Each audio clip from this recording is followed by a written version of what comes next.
And welcome to today's segment of The Power of Money. I'm your host, Michelle Graves, internationally and nationally known for the last 36 years, can you believe it, as the Money Lady. And as always, it is my delight and privilege to be a part of your world for the next hour and to bring you unusual, accomplished guests, cover subjects that other people don't look at. And today I am just delighted and tickled pink to introduce my next guest for the next hour, who is the president of Central State University.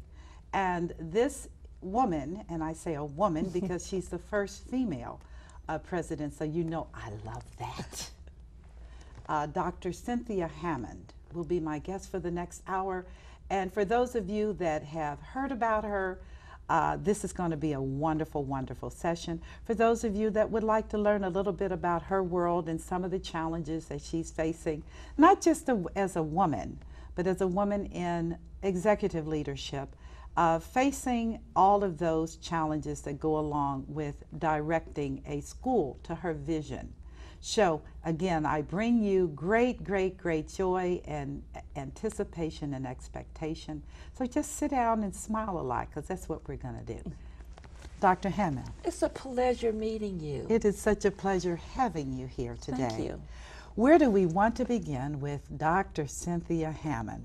Well, why don't you tell my viewers a little bit about yourself? Well, it's a pleasure to be here, first of all. And, thank you. And I hail from Louisiana.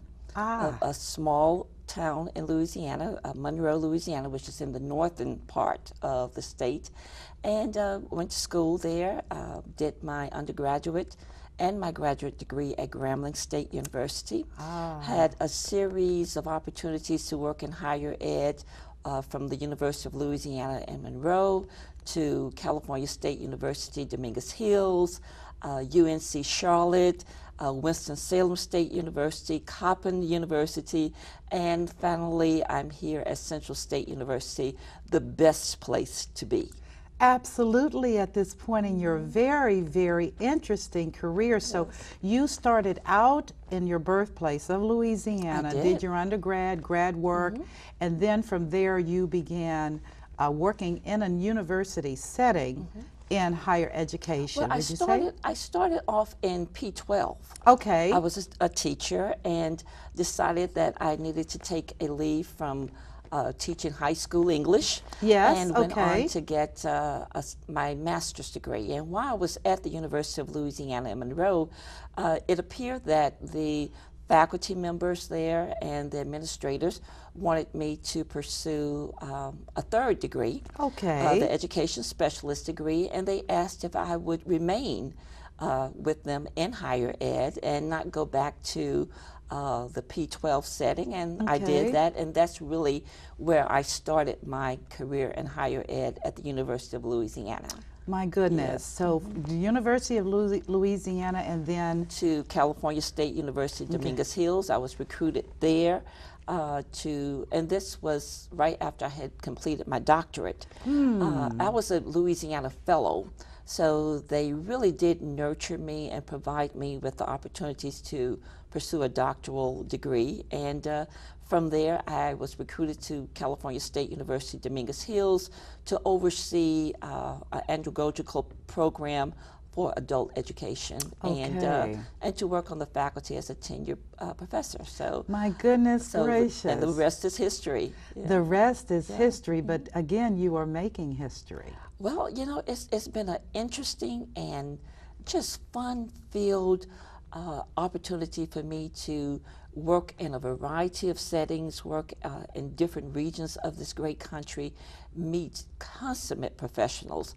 And so it's been interesting and most enjoyable. Well, I know you mentioned University of North Carolina, Chapel Hill. No, University of North Carolina, Charlotte. Okay, Charlotte. Right. Okay, let me get that right, because I have family in Charlotte. Is that are right? professors. Yes. My uncle, now deceased, was at Johnson C. Smith. Oh, yes, I know the institution. Yes, he was their football coach, Prentice McCullough. Right. And so I have family members in Charlotte, and that's a wonderful place. It is. It's wonderful, it's dynamic really, place. It's a bustling city. Yes, it is. It used to be, and I think it probably is the banking capital. It is the banking Yeah, capital. That's kind of, I think Wachovia Bank is there. Absolutely. And, that's their corporate headquarters, and quite a few other financial services industries are in Charlotte. It's a dynamic city. It is.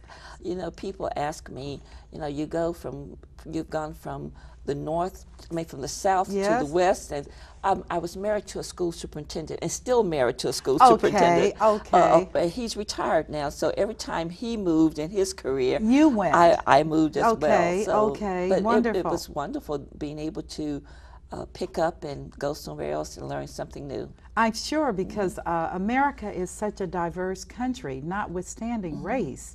Culturally, America is an incredibly diverse country. What have been some of the challenges in your different locations that you found? When I moved with my children. Okay. So making sure that my children were equally as comfortable as we were as we moved. And I thought that was always a very, very critical thing for parents who were somewhat migratory because they moved because of professional reasons. That children be well stabled in the new schools and the new environment. So that was a challenge as a young mother and as a young professional. But it all seemed to have worked out. Our three children are doing well. And really, tell me, you boys, girls? I have two sons and a daughter. Our oldest son is married and live in Italy. Italy. Yes. Favorite country. Oh, absolutely. Yes, northern Italy or southern Italy? He's in northern Italy. Okay. And he is a chemistry and calculus teacher for the Department of Defense schools. My goodness. So, that's fascinating. He and his family love living in Europe. My second son is a technology engineer and does contracts with the federal government in technology. And our daughter, who's the youngest, lives in Chicago, and she is she works for a company called eClinical, and it's technology based, and they're teaching medical staff how to use certain technology and software. So all three of them are doing quite well. Yes. Wonderful, and I'm sure, given your different locations, they've grown and they've learned how to work with all kinds of people. Absolutely. I have three kids who graduated from three different colleges in three different places. But again, the experience. It was wonderful. Because I'm challenged as we look at this new world economy and the fact that you have to be broad. Absolutely. You cannot be limited in your thinking and in your experience base. You're so right. And the world is a lot smaller than people think with the use of technology. Yes, it is. And I think it's important for all young people to have a global understanding that their world is bigger than their neighborhood. So much bigger. Yes, the world is much bigger than their state and their country. They are world citizens, and they must learn how to contribute to that citizenry, as well as learn how to adapt to various cultures. Now, as in your position as president of Central State, and given that vision, that global vision, which incidentally I loved. I spent time in China. I'm heavily involved in West Africa in a women's initiative. We all wound up coming out of West Africa.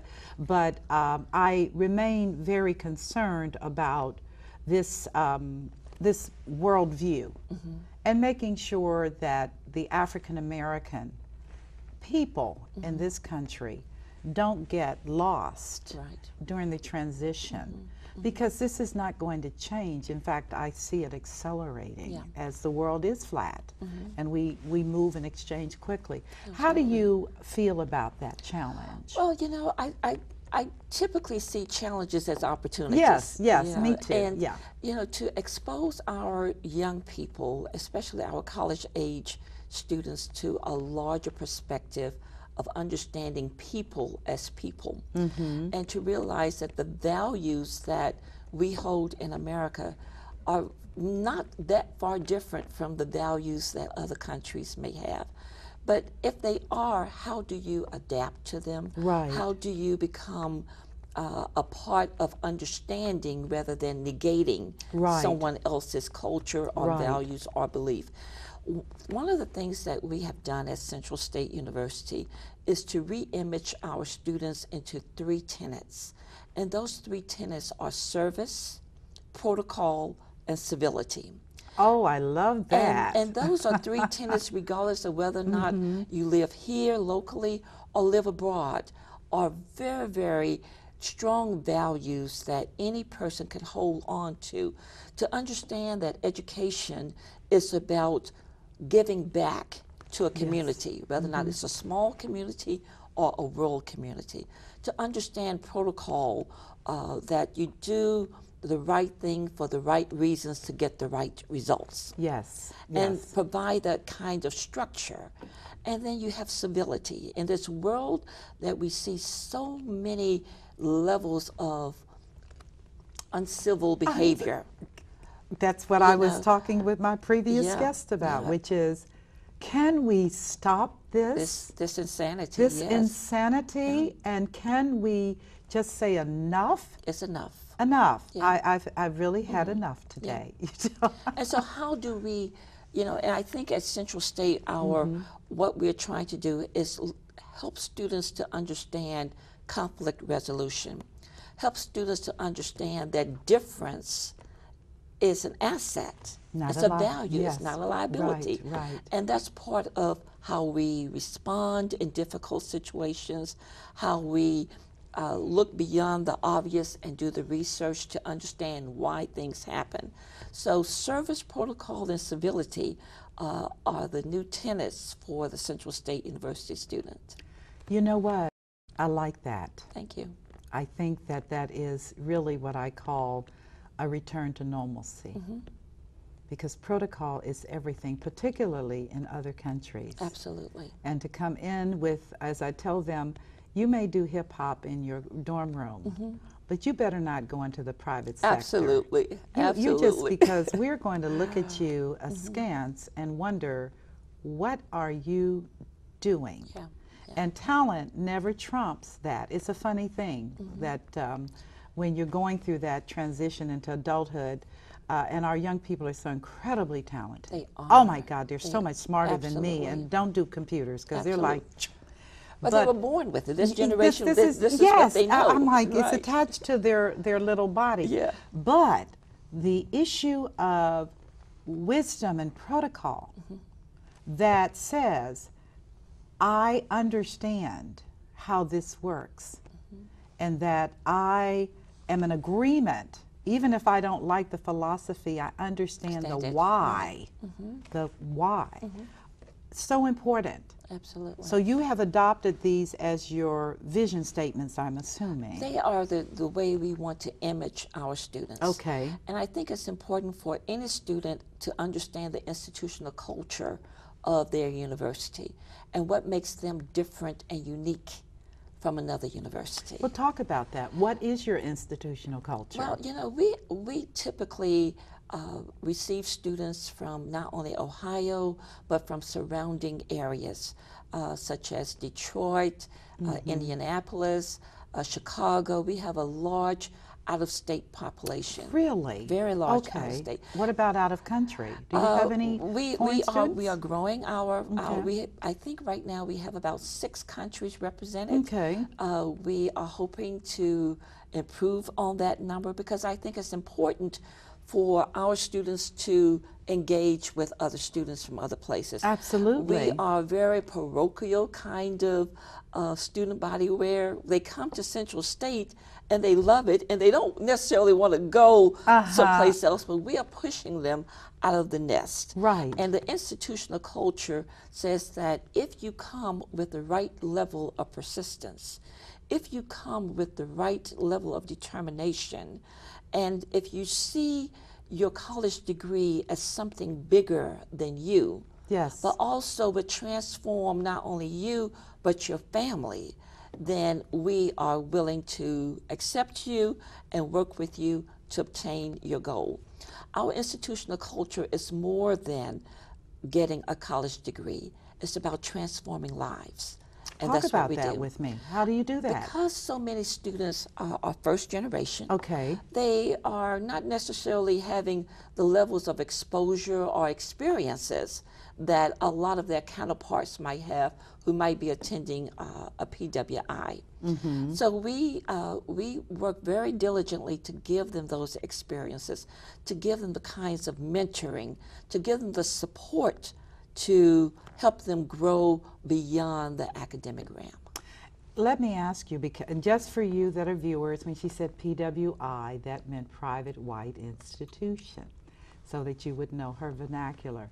The fact that they're coming in, many of them as first generation persons, do you have mentorship? How do you do this? Absolutely. Well, let's talk One about of the that. What do you things do? that we have something called at the beginning Pirate Week, because our mascot is the marauder.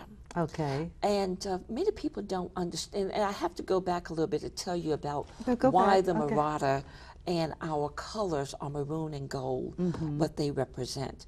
The marauders represent free slaves. Okay. Who are free slaves and free men who fought off slave ships in Africa Really? to keep the slave owners or the privateers from trying to get Africans to go into slavery. So these were men and women who were free, who fought off the potential slave owners. So that's why we... In Africa? In Africa, absolutely. Oh my And very goodness. few people know that story. Now the maroon, it represents the blood. Yes, right, The right. deep richness of the blood. Yes. And the gold represents the value we have for freedom.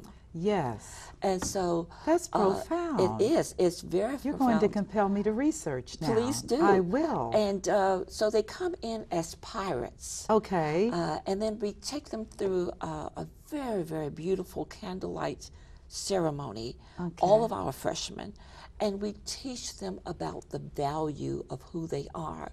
And once we go through this Pirate Week of educating and a little fun, they have to cross what we call the sunken gardens, which is area, we call it a sacred area on campus. And they walk through that with a torch, with a light, with a candle. Okay. So very moving and powerful. These young people. These young people, and they are all in their white. And so my goodness. we teach them that if you go through the garden with your light still aflame, then this light will carry you through your 4 years. And so it's very beautiful to see 400 freshmen walking babies, through, literally. walking through with all their white on. And the yes. upperclassmen sort of play the devil's advocate a little bit. They stand on the side and they try to blow out the candle. Yes. But what we find is that these students, these freshman students, if a candle is blown out, their counterpart relights it, because they know that they are not in this alone. Thank you. So they are forming That's powerful. partnerships and protection around themselves, but for their fellow classmate as well. So every freshman class go through this experience, and when they reach the other side, then the upperclassmen and faculty and staff, they are all there to welcome them as marauders. And so we teach that very early. Wonderful. And we have those kinds of sessions with them through convocation speakers. We talk about values, beliefs, and attitudes and dispositions in their freshman seminar class.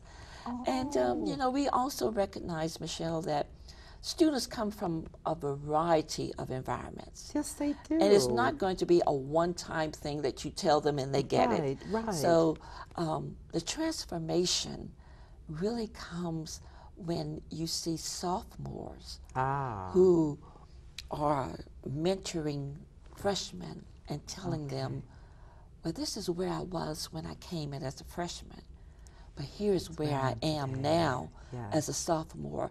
I didn't get it all the time as a freshman, but I get it now. So it's a powerful testament to the unity that the students have for each other. That is such a amazing story. Yes. It and we is. keep it alive. Well, and how long does this tradition trace back? I have an I idea? think that it started almost 15 years ago. Okay. It may be earlier than that, but my first recollection of reading about it was something that happened 15 years ago. I am going Yeah. to research that. Yeah, That yeah. is absolutely profound. It is. It is. That transformation where they physically have to walk this through. They walk. They it's walk not it. a listening. You Yeah. actually have to walk this the walk. out. Yes. Yes. That is so Yeah. wonderful. So are they assigned mentors in their freshman year who will work with them? We have an area called University College. Okay. And it's really designed to support the freshman transition from freshman year to sophomore year. Every student has an advisor.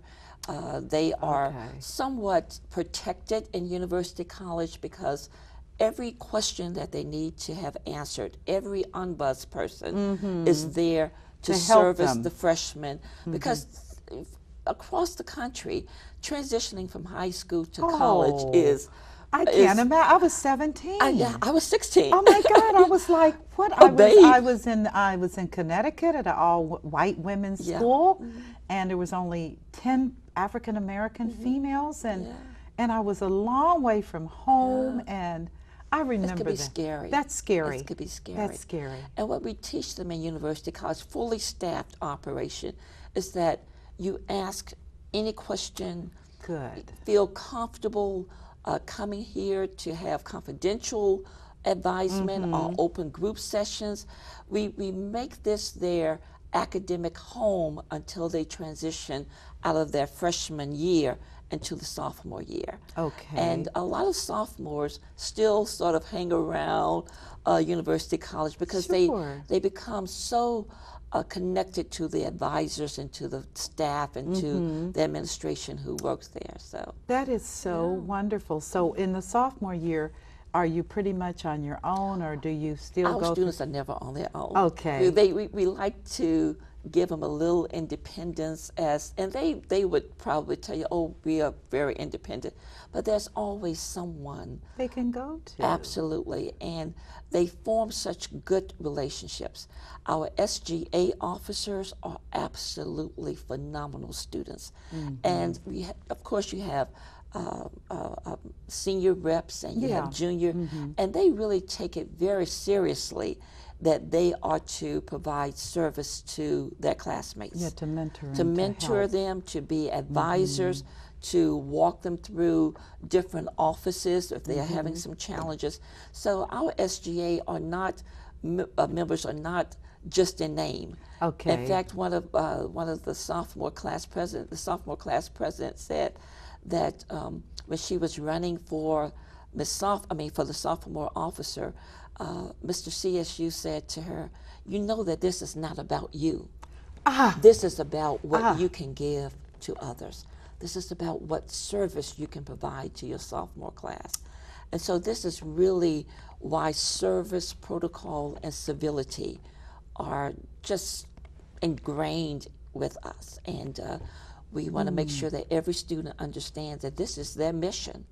This is who they are, that they would do the right thing, that they would be of service to others, and they would do it respectfully. You know what? I'm sitting here and I must say that I am getting jealous because I went to all white schools. Back in the day, those of us who were, quote, the brightest Yes. were Selected. We were selected. Yeah. I'm in my 60s. We were selected into these icon Ivy League schools, Absolutely. but we got none of this nurturing. Right. We were dropped into a very foreign system. Right. And I'm listening because not knowing my children, now my son went to FAMU. I did make a decision that I was sending him to an African American school with business, but he had gone to private schools and all of that, and I wanted him to have that nurturing Experience, and that exposure. And I think that's so important. It is, because we take it for granted that every kid is getting those kinds of of support systems at home. Yes. Or in their high schools. Yes. And high schools have become so huge. They are. They are huge. And some high schools are as large as my institution. Yes. And so yes. it's very easy to get lost.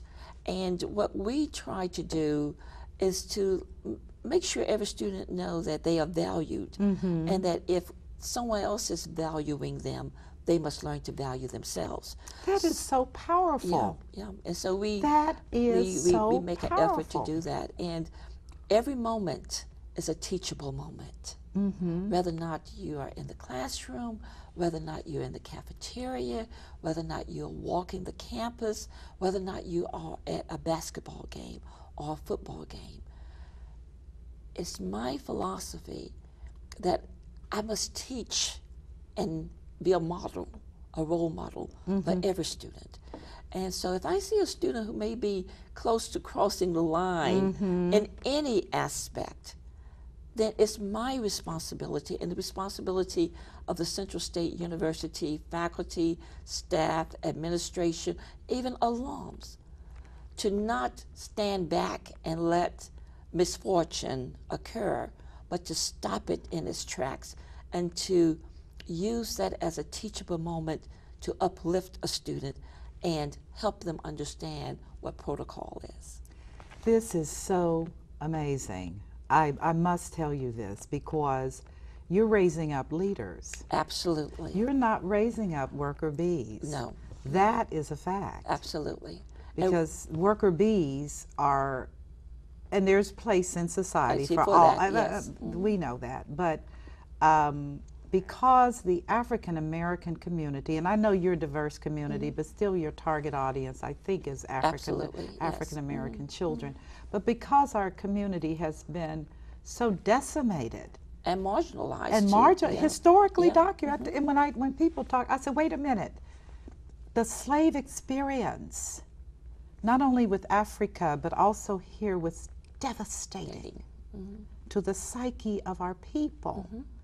And then integration without support was even more decimating, because we were used to the comfort of our people. So you all are actually, as I see your vision, raising up young people who will stand tall in their respective communities. Is that a fair assessment? It's a wonderful assessment because, yes, we are raising, we are grooming, not raising, but we are grooming and preparing them to take a leadership position. But the leadership is not defined by the job title. Exactly.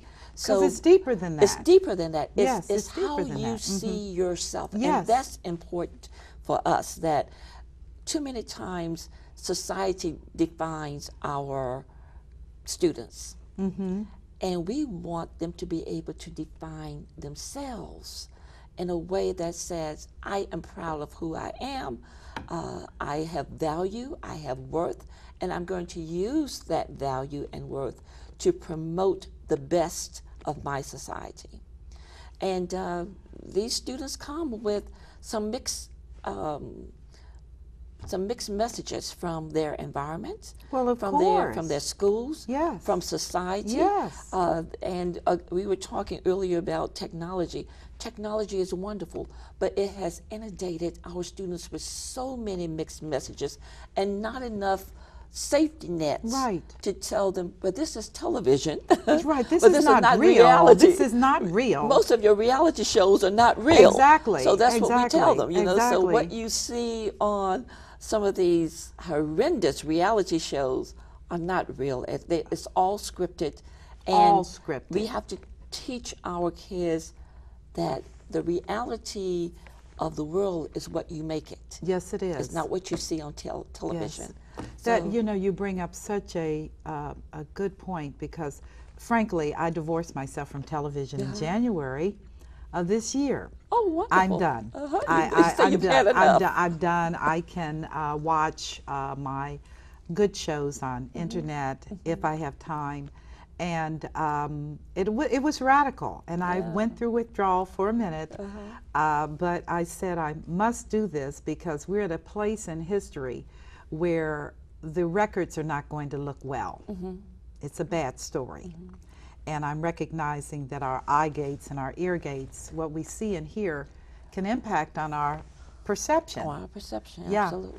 and I'm very concerned about institutions such as your institution, Central State, that has chosen to advance the cause, if you might say, by educating the children to become assets for this new economy. It has to be that kind of transformation that occurs if we expect the college degree to mean something.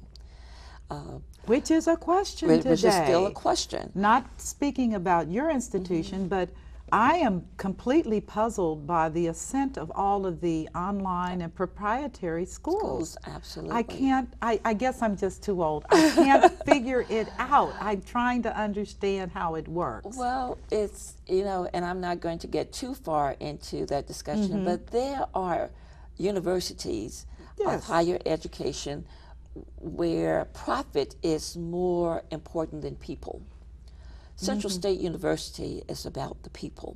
Okay. We are first generation for the most part, so there's not a lot of profit coming in Right, from that aspect. I understand. But we know that our mission as an institution is to make sure that the lives of our students are forever changed for the positive. Because if their lives are changed, their families will be changed, and then communities will be changed. So it's a systemic effort. So we are very, very committed to every student that comes to that institution, because they all come with a unique and wonderful story to tell. Yes, they do. And we want them to tell that story because it's somewhat cathartic, because to tell and to share, they first realize that they are not, wherever plightful situation they may have come from, they're not alone. Right. And then the second part of that is that whatever story they tell, they can rise to a new level of understanding about who they are. So it's a win-win situation. So how do you get them in?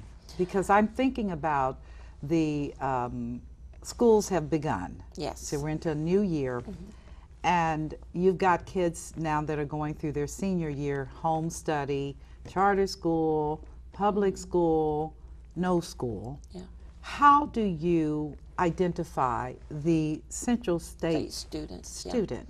Yeah. We have a student, we call it SAM, Student Admission and Enrollment Management, Student Affairs and Enrollment Management Office, and the people in that office are just phenomenal. They interact with school counselors. They send out literature about the institution. They go to college fairs all over. And they began to nurture families. There's a financial aid office within the SAM division that talk to them about how to finance your college, your child's college education. They work in conjunction with our institutional advancement office to provide scholarships and support for students. Many corporations have been good partners with Central State. Good. And so they too recognize that the students we are serving, and we serve all students, but the general population is perhaps a group of students who have not been, or families who have not been part of mainstream America. And they know that that is a wasted resource if there is not enough support for them. So we go through with the recruitment with high school. We talk with parents. We have a website that students can go to and find out. on it. And we bring students to the campus for campus tours. They get to talk with our sophomores, juniors, and seniors. They get to look at our athletic field. They look at all the organizations that we offer, because we want every student to be connected to an organization. Okay. Whether or not it's a fraternity, a sorority, or a service organization. Because our research tells us that when a student is connected to something, then his or her level of persistence is higher. Really? Yes, so that it's important. Very it's interesting. And that's what University College also does. We don't want any student to feel that they are out here doing anything alone. And so I'm still back to that feeling jealous because in undergrad you were not connected. I tell people, when you go to these super wealthy Ivy League you're schools, kind of out there on your you own. are really Yeah, out there yeah. because it's not exactly like you can go skiing in Right, Aspen absolutely. or to Switzerland during spring break. I mean, we just had none of that connectivity. We had the status, but it was empty. Yeah. Yeah. Because we didn't have the that, community. yeah. And I also say one other thing, and that is that with young women, many of the young women that go to those schools, your schools, find their husbands. Absolutely. And those of us that went to white Ivy League schools did not. Right. Well, you know, I think in looking back during that period of time, I think the selection of minority students to be placed in Ivy League schools really worked for Ivy League schools. It was to their benefit. It was to their benefit. It was to their, yes. So in looking back over what integration did, integration did was really dismantled a very wonderful environment of African Americans where there were support systems. Yes. And so it was a means to an end because it was necessary that we integrate. Yeah. Time, it was at the dismantling of an already stable system. Yes. So that you were forced. It would have been wonderful if white students came into the black community. Well, then, that's rather just than, what I'm saying. That's right. That was, I was just talking with my mother, and of course, in the South, my mother graduated as valedictorian of her high school, spoke Latin, all of these things. She said, what could a black girl in the 30s do with Latin, you know, but she was proficient, and there was no future. That's right, no but avenues. very, very limited for our people. But she said, but we had such a strong sense of community. Yes. And the teachers were in bed with you, they labored with you, and then you're out here. And I told her, I said, you know, it's funny because in our quest for affirmative action and integration, we moved into an alien culture. Because it was not just Ivy League, but it was wealth. That's correct. Wealth. These were movers and shakers, their daughters and their sons. And there was very little in common other than academics. I excelled, but the other side of me, socialization there was none. There was absolutely none. You were not going to campus to Wesleyan or Harvard or any of these because the number of African American students was minuscule. So I admire, I'm listening to this and I'm like, oh. Well, I have to tell you, we have many white students on our campus, and it's wonderful. I mean, it's wonderful because they have really integrated. Right. And they are part of our fraternities and sororities and clubs and really active on campus, and we welcome that. We are historically an HBCU, but we were never an institution that negated other groups from coming. Right. And I think that's somewhat of a misnomer that people don't quite get, is that there was nothing segregated about an HBCU. It was HBCUs were formed as a result of not giving access to African American students at majority institution, but it was never the reverse. So we are, Central State University is an institution almost like the Statue of Liberty that says, come one, come all. Yes. Right. And so our international population is growing, our community students who are not African American are joining us, and it is going to be just a wonderful opportunity for us to grow as an institution.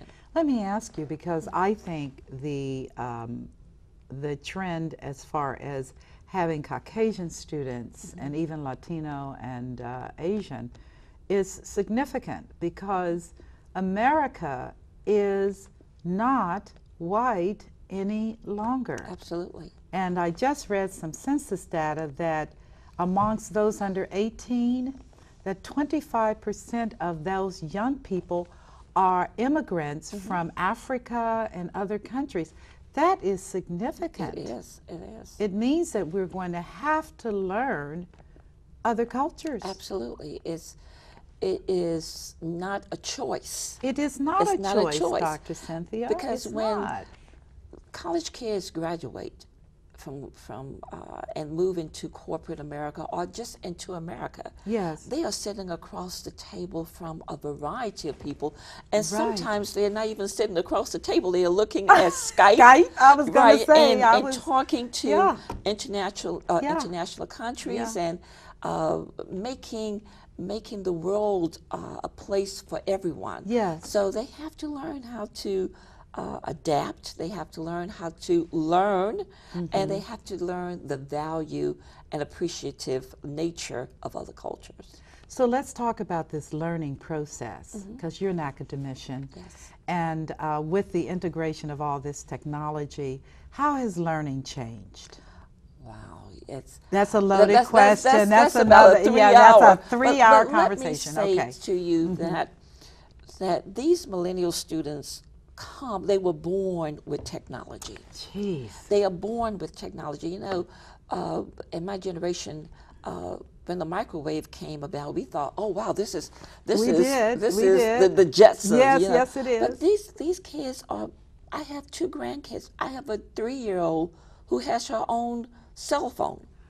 It's a miniature. Yes. But the 7-year-old knows the iPad, knows the Sure. smartphone, knows technology, and so this is very natural to them. Older generations are learning. So Right, we're struggling. So many academicians have to stay 2 or 3 steps ahead of an incoming class who has come up with this Gosh. all of their lives.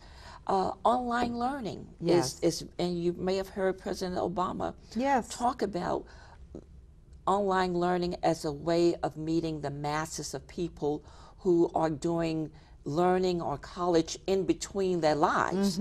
So universities must adapt to that. Right. That is not just the traditional 8 to 5 in your seat class. We have opportunities to reach larger number of people who are interested in getting a college degree.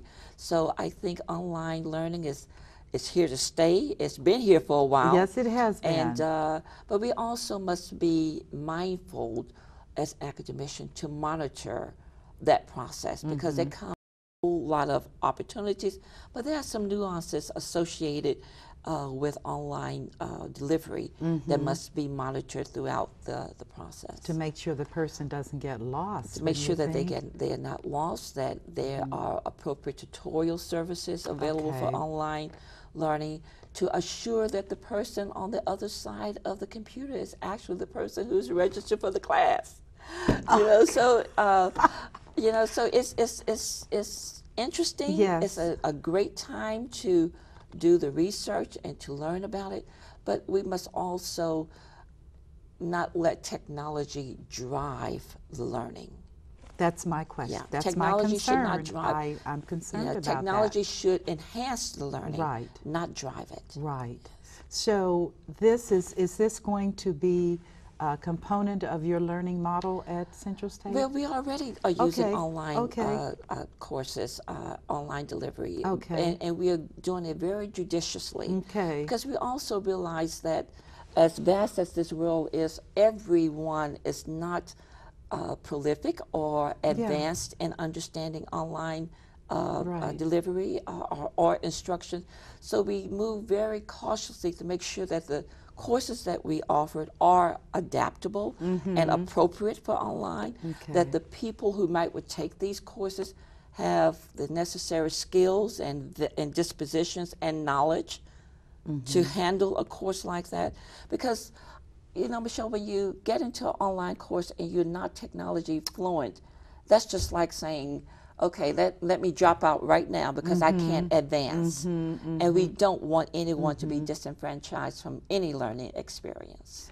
Are you getting much into adult education? Actually, our Dayton campus is focused on the adult learner. Okay. The person who who has a family, who's transitioning from the military, someone who may have lost a job and is coming back to be retrained in another career. So although we have traditional age students at our Dayton campus, the majority of the population are adults. And what are your challenges with that population? My opportunities. Okay, all right, let me reverse that question. What are your opportunities, Dr. Cynthia? Is to provide the support systems that they need. Okay. For instance, child care, offering Yes.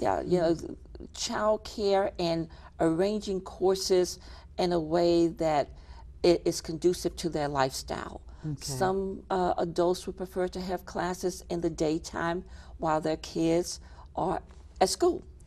Others might like to have classes at night after they leave their job. So juggling those kinds of support systems are opportunities that we continue to foster and to make sure that every person at the Dayton campus is properly served. That is very, very interesting. So now, are you preparing for this huge number of people leaving the workforce known as baby boomers, the 78 million of us, oh yes, Dr. Cynthia, that are now looking to do things a little differently? Sure.